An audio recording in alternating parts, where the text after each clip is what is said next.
గౌరవించబడతారో అక్కడ దేవతలు పూజింపబడతారు. ఇది అందరికీ తెలిసిన సంస్కృత శ్లోకము. అయితే సావిత్రిబాయి పూలే గారు కృషి ఎంతటి కృషి అంటే అది చెప్పలేనంతగా తను బాధలు పడింది, అవమానాలు పొందింది.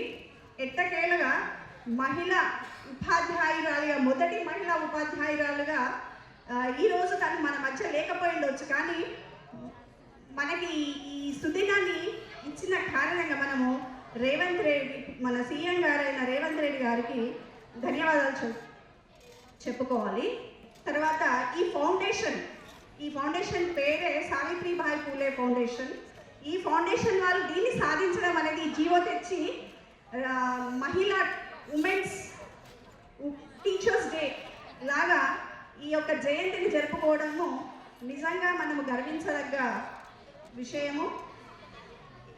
కాబట్టి ఇక్కడ వచ్చిన వాళ్ళందరికీ కూడా పేరు పేరున నమస్కారం చేస్తూ నేను దీన్ని ధన్యవాదాలు.